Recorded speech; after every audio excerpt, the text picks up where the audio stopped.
even see you there. Welcome to, couldn't think of a funny math pun name for this news organization. Okay. The top story for tonight is basic derivative rules. Okay. So the first rule. Okay, we got the constant is always equal to 0. The derivative of a constant is always equal to 0. Okay.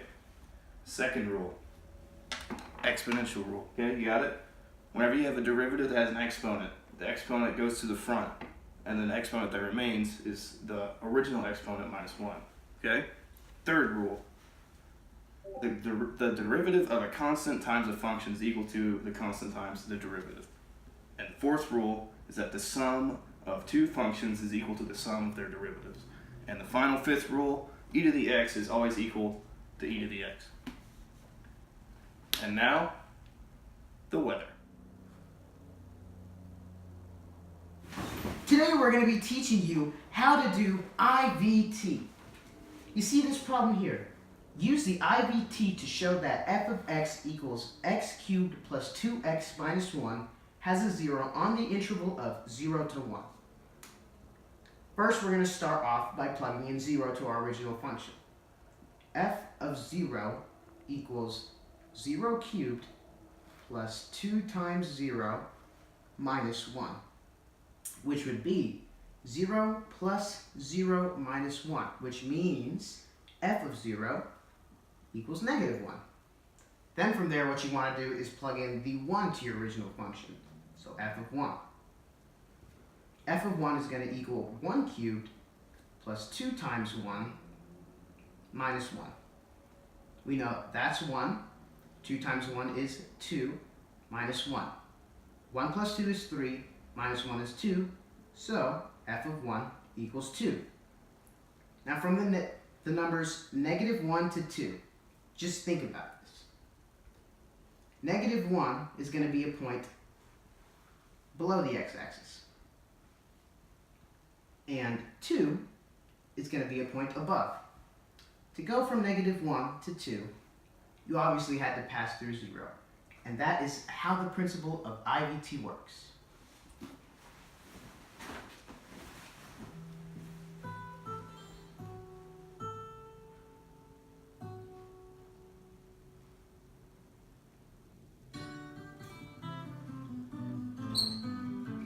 What about limits?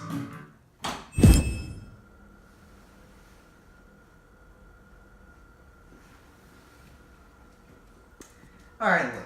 My co-hosts here, they may think that their respective equations, might be the most important to AP calculus, but let me tell you something. Limits, they're fundamental.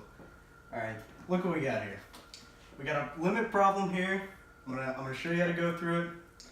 We got limit of x as it approaches 2 from the positive direction, x squared plus 4 minus 12 over x minus 2. So you may ask, what's the first step in solving this, right?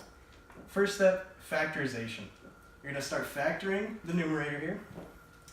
So, this process, as you may remember, you have to find the factors of 12, negative 12 in this case, that will equal 4 when you're adding them, right? So you think of your factors of 12, you got 4 and 3, 6 and 2, 12 and 1. Oh, but man, there's so many. What are you going to do?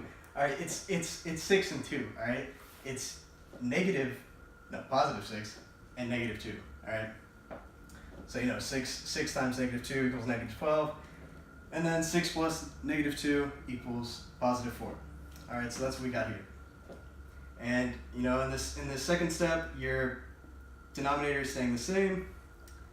However, you see that we have, two similar functions going on here. So we got 2 x minus 2's, all right? You got one in the numerator and the denominator. One, you can do that. You can cross them both out, right? This is another step in the equation, the solving of this equation, which leads us to our next step. Is after you've nullified these pesky x minus 2's, you get x plus 6, all right? And you're like, oh, but this looks done, right? It's just an x plus 6. No. All right. You gotta plug in the 2 here. All right. So what do you get? You get the limit as it approaches 2 from the positive. 2 plus 6. What is 2 plus 6? 8. All right. I got a nice little graph here. Let me go a little closer for you. I got a nice little graph of what this function looks like. The positive didn't play a role in this, but it'd be coming from the second quadrant in the graph here. And make sure you do the box method to verify you did proper factorization here, because the FOIL method, let's be real, it's for losers. All right, FOIL method, it sucks. And I think that's gonna be all for our forecast this evening. I'd like to thank my co-hosts, but limits are superior.